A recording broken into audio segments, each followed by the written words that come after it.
Chaque année, 70 000 personnes sont hospitalisées sans leur consentement.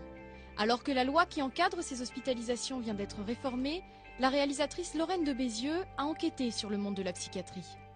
J'avais envie de parler d'un sujet qui me semble encore très tabou.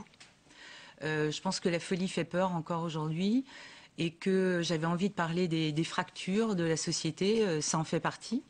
Et je pense que c'est une manière décrire la société que de raconter comment la société traite ses fous.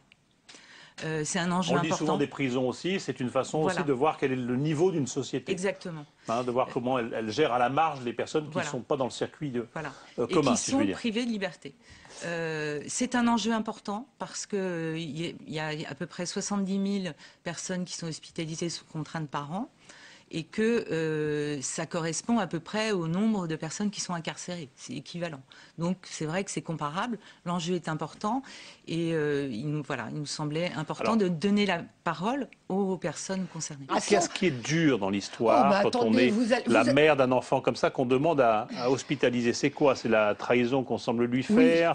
La peur de se tromper? C'est quoi? Non, là j'avais pas peur de me tromper. De toute façon, je suis pas toute seule dans le cas. Une mère ne peut pas hospitaliser son enfant de force s'il n'y a pas l'avis du psychiatre. Donc il y a des médecins qui vous appuient ou qui disent non ou qui disent oui. Mais il n'y a pas que vous le demandez. Mais bon, ce qui est, c'est vous voyez votre enfant partir dans une ambulance en ayant eu une piqûre calmante de force dans la fesse. Voilà, et vous suivez, vous arrivez en pleine nuit dans un hôpital psychiatrique, que ce soit Sainte-Anne ou Paul Guiraud ou d'autres, c'est quand même un peu style asile du 19e siècle. Hein. Donc voilà, ma fille me disait, tu m'as fait interner chez les fous. Non, je t'ai fait hospitaliser parce que tu es malade et tu as besoin d'être soigné. Elle vous l'a reproché, j'imagine, de nombreuses plusieurs fois. Oui. C'est terrible pour avoir la confiance. Après récupérer, elle comprend pas, elle veut pas. Et puis petit à petit, il y a quand même une espèce de compréhension que ça n'est pas vraiment pour lui faire du mal et qu'elle y trouve aussi, elle a fait la démarche elle-même parfois d'y aller seule. Vous en êtes là aujourd'hui, elle est en hospitalisation libre, hein, comme on dit, c'est ça, elle choisit d'y aller. Oui. Donc c'est une évolution dans son traitement et dans son état. Oui, extrêmement. Et donc elle a admis qu'au fil du temps, que vous ayez fait le bon choix que d'appeler des médecins pour la contraindre à se faire soigner. Oui. C'est ça? Oui, en gros c'est ça, oui. Concrètement, comment ça se passe quand on rentre comme ça, hospitalisé à la demande d'un tiers ou d'office dans un hôpital? On n'est pas libre, on est enfermé, on est contraint, on est attaché, on est enfermé dans une chambre, on est quoi? On est avant tout protégé. C'est le mot qui est... concrètement, la vérité, c'est quoi? Pour protéger... La vérité des faits. Mais dans toute la médecine, il y a des mesures qui sont prises quand on reçoit quelqu'un qui est à moitié dans le coma. On va prendre toutes les dispositions pour qu'il ne se fasse pas de mal en tombant. Nous devons faire en sorte que, puisqu'il n'est pas conscient des troubles dont il souffre, qu'il ne quitte pas l'hôpital immédiatement, qu'il ne se fasse pas du mal, qu'il ne fasse pas de mal à d'autres patients. Enfin, c'est toutes ces mesures de... Je parlais à tort tout à l'heure d'incarcération, mais on est quand même dans une logique de privation, de contrainte. On peut donner un traitement à quelqu'un qui le refuse, on peut le voir à tous les usages et toutes les règles.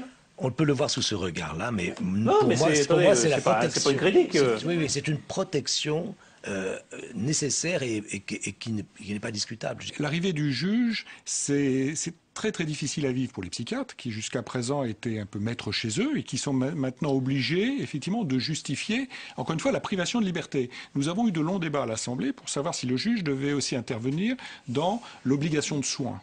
Et il nous est apparu, nous députés, toutes tendances politiques confondues... L'obligation de soins à domicile. À l'extérieur. À l'extérieur, qui est une nouveauté de la loi aussi. Indépendamment on peut obliger les soins, mais là, il n'y a pas le regard du juge pour l'instant. Indépendamment de la privation de liberté.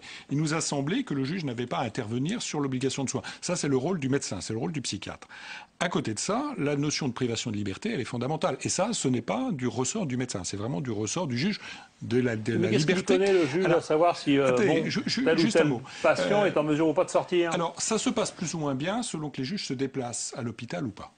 Nous avons aujourd'hui, dans les auditions que nous avons menées, le premier bilan montre qu'environ 30% des juges se déplacent dans les hôpitaux. Et dans ce cas-là, ça se passe globalement très bien. Est-ce qu'ils comprennent bien que vous êtes de leur côté et pas en face? Et comment ça se passe? Est-ce qu'ils sont véhéments? Est-ce qu'ils revendiquent? Est-ce qu'ils protestent? C'est très variable. C'est-à-dire que il y a un certain nombre de patients qui comprennent pourquoi ils sont là et toute une autre partie qui n'est pas d'accord. D'ailleurs, il y a eu hospitalisation sans consentement. C'est bien qu'au départ, le patient n'était pas consentant. Mais au bout de 15 jours, parce que nous intervenons quand même quasiment au bout de 15 jours. La phase de crise est passée. Voilà, pas toujours. Ah bon. Mais en tout cas, je vois quand même un certain nombre de personnes qui n'étaient pas d'accord pour être hospitalisées, qui 10 jours plus tard adhèrent. Voilà, c'est ça. Voilà. Et je vais vous dire un mot qui va vous choquer, mais vous en libérez, entre guillemets, combien? Alors, c'est à peu près 5 à 6%, 5 à 6% de mal vie. Oui, dès l'instant que je vous vis. Évaluation en primaire, enfants stressés, parents compétitifs, l'école est-elle en panne? Ils en débattent sur le plateau d'Élise Lucet. Fallait-il que je vous visse? J'ai 3 enfants, donc 2 plus grands, 19 et 16 ans, et un plus petit qui a 6 ans. Et j'ai été très frappée parce que donc les 3, on n'a pas changé de quartier, on est resté dans la même école. Et à 10 ans d'intervalle, je n'ai pas reconnu la maternelle. C'est-à-dire que, effectivement, notre fils revenait en disant que la journée, qu'est-ce que tu fais? Je travaille. Donc il n'y avait pas de jeu. Donc j'ai d'abord pensé que c'était peut-être cette maîtresse. Après, je me suis dit, c'est peut-être cette école. Et puis, j'ai commencé à me renseigner. J'ai rencontré notamment des chercheurs, donc Christophe Joignot, qui est universitaire et qui faisait une étude sur justement l'utilisation des fiches en maternelle et comment... c'est frappant d'ailleurs dans le documentaire. Voilà, il y a de moins en moins d'activités de manipulation, d'activités créatrices de dessin libre, par exemple, il y en a quasiment plus. Ça m'a vraiment frappée, mais dès la moyenne section, c'est-à-dire que on colorie des photocopiés, on colorie les saisons, on remplit des fiches, et il n'y a quasiment plus d'espace pour le jeu. Il y a une pression qui vient du système éducatif français. Je veux dire, notre système est bien trop élitiste et laisse largement sur le bord du chemin des élèves. Si on veut transformer les choses et si on veut transformer tout ça, il faut transformer la relation pédagogique en classe. Et donc, ça veut dire qu'il faut arrêter de renvoyer toujours le travail à l'extérieur. Et c'est pour ça que nous, on dit qu'il faut en finir avec les notes, les devoirs et les redoublements. Et se fixer sur ce qui doit se passer en classe, parce que l'essentiel du travail doit être fait là, et c'est dans la classe que l'essentiel des choses doivent se faire. Et qu'on peut arriver à avoir des enfants qui coopèrent, un travail coopératif, et pas un travail où chacun est là pour soi, il ne faut pas copier, tu seras noté tout seul, et puis c'est tout. Alors que dès qu'on va dans le monde du travail, on demande des gens autonomes et qui savent travailler les uns avec les autres. C'est pas avec ce qu'on voit dans le film, malheureusement, qu'on y arrive. Alors, la question des rythmes scolaires, et je dirais même la question des rythmes de l'enfant, parce qu'il faut prendre dans toutes leurs dimensions. C'est un débat qui est compliqué parce que ça met en jeu des acteurs qui ont parfois des intérêts inconciliables entre eux. On parle des lobbying touristiques concernant les vacances et le zonage, par exemple. On peut parler également des collectivités locales. L'école primaire est en lien direct avec les municipalités qui ont à gérer les locaux et c'est une véritable problématique. Je pense que les enseignants sont prêts, tout à fait prêts et disposés à changer les rythmes scolaires à partir du moment où ça va profiter aux enfants. C'est leur engagement. Le souci, c'est qu'il va falloir qu'il y ait un véritable débat pour qu'on ait une cohérence des temps entre les temps scolaires et les temps périscolaires. Si nous raccourcissons les journées d'école, les élèves vont finir l'école à 15h30. Que ferons-nous des enfants à 15h30 quand la plupart des familles travaillent?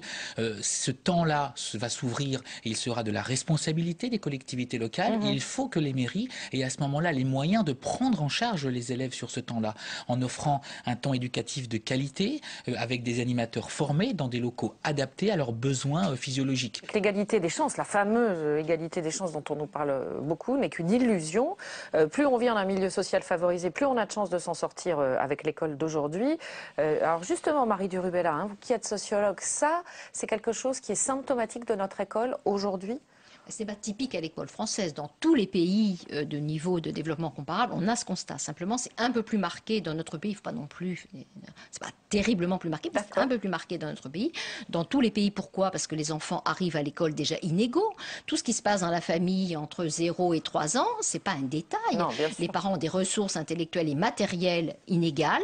Et ça va se traduire, évidemment, part des inégalités entre les enfants. Et surtout, le drame, c'est que l'école ne le compense pas. Alors voilà, c'est la question que j'allais vous poser. Voilà. Parce qu'on voit bien qu'en Finlande, par exemple, les inégalités se compensent. Mais je pense que la Finlande, il faut qu'on arrête avec la Finlande. Ah, bon, c'est un mythe. Non, mais c'est pas que c'est un mythe, mais je veux dire, en Finlande, il se passe plein d'autres choses que ça. En Finlande aussi, les enfants regardent la télé avec tous les textes sous-titrés dans leur langue. Ils apprennent à lire. Ça n'a aucun rapport avec le fonctionnement de l'école. C'est le hasard qui fait que le finnois, il peut parler. Donc, il faut qu'on arrête de prendre un bout qui nous arrange la Finlande. Alors, soit il y a moins d'heures, soit les enseignants sont mieux payés, soit les écoles sont plus autonomes, selon ce qu'on veut. Vous nous rassurez, parce que là, on sort du film en se disant, moi, je vais vivre en Finlande tout de suite. Personne n'a envie de vivre en Finlande, je pense, d'abord.